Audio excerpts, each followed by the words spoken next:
Marc and Angel's Hack Life Practical Tips for Productive Living.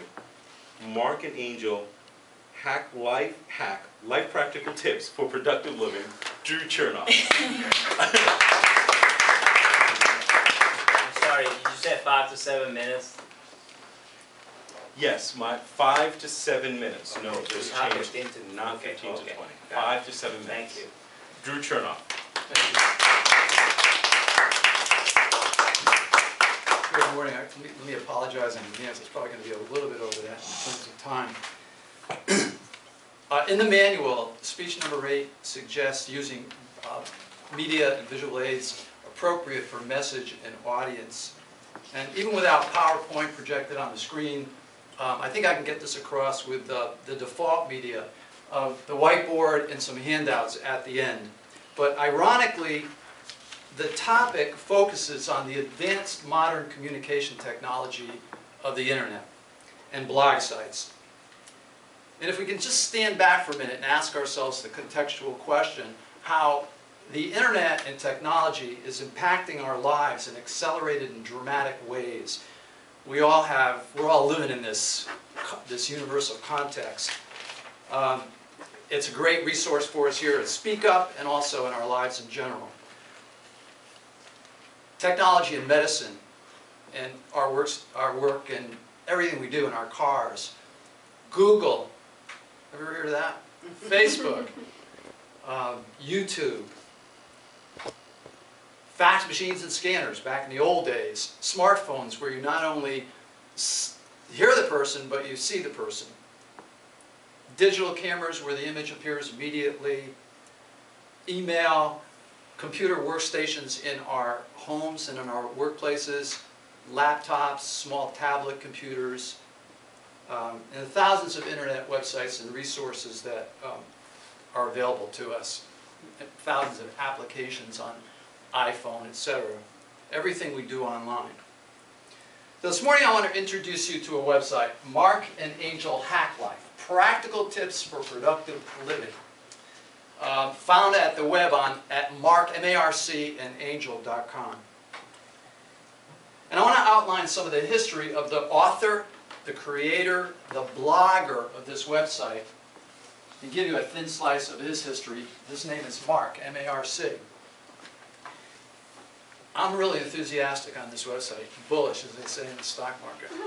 Why am I so bullish? Well, it's an outstanding website, and I hope that this will be an introduction to it for you today, and you can go to it on a regular basis.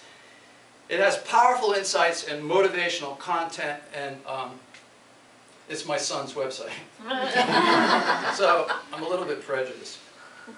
All right, a thin slice, as I said, of his background. Personal flashback to September 1981 in Miami, Florida. My son had a baby son. Next, flash forward 26 years later to March 2007 at his wedding in Orlando, Florida. Marc and Angel asked me to make a speech at the wedding.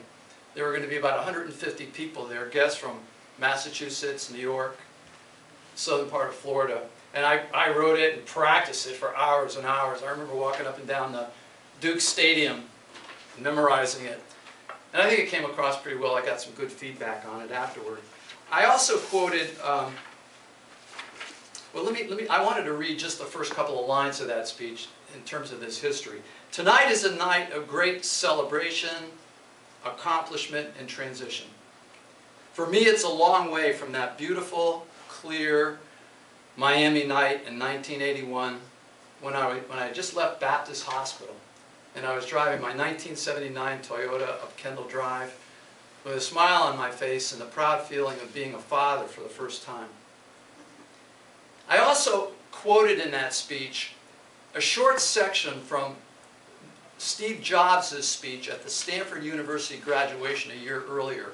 And the link there was, a motivational speech at a wedding. But also Marc had referenced, I think, the whole speech and talked about it in a recent blog on his website.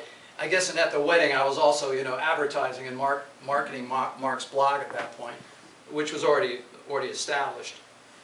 And I would suggest that you Google that Steve Jobs graduation speech, Stanford University. It's just really powerful.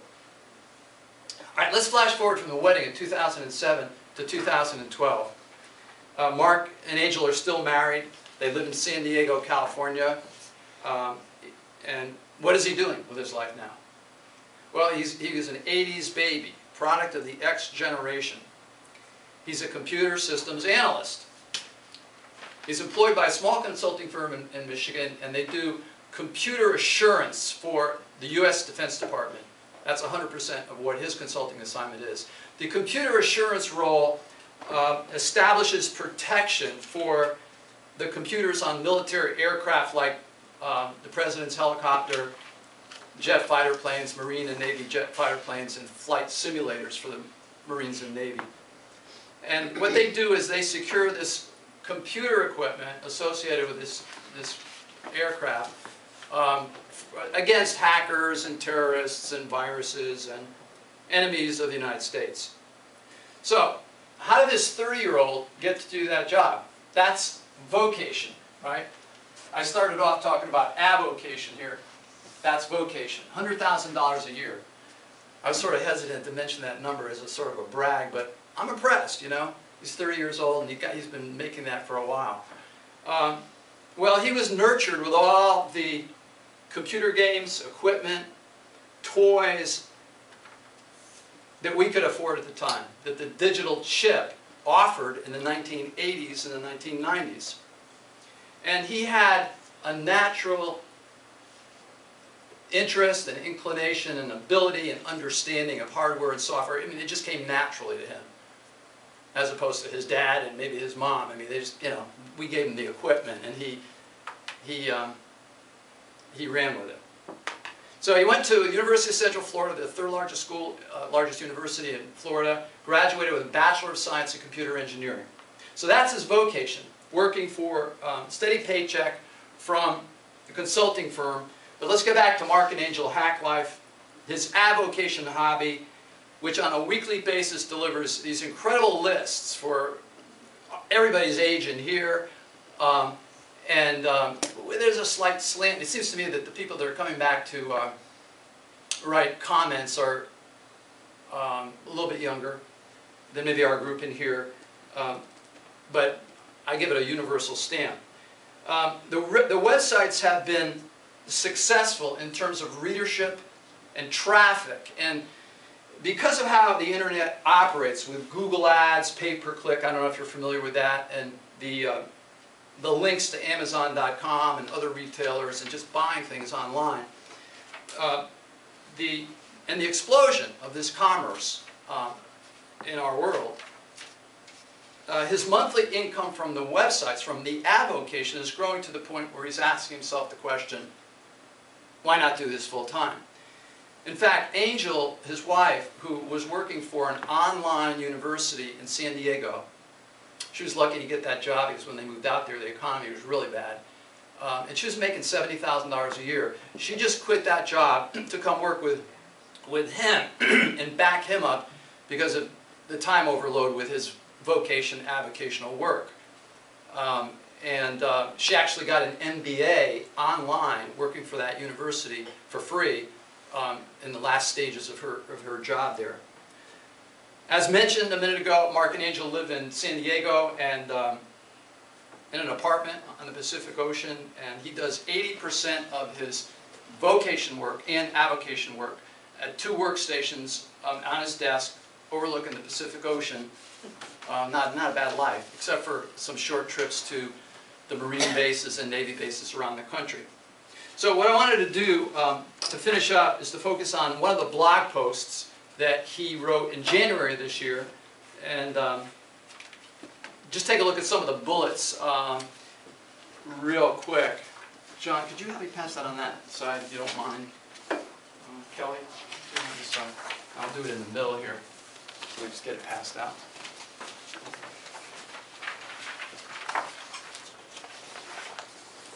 We won't go over all of these, but I might go over some of them. Real quick.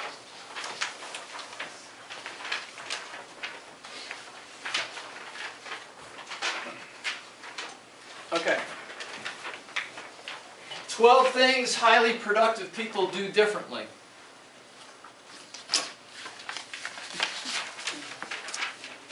got to get my copy where I have it outlined. Excuse me 1 second, if I can find it.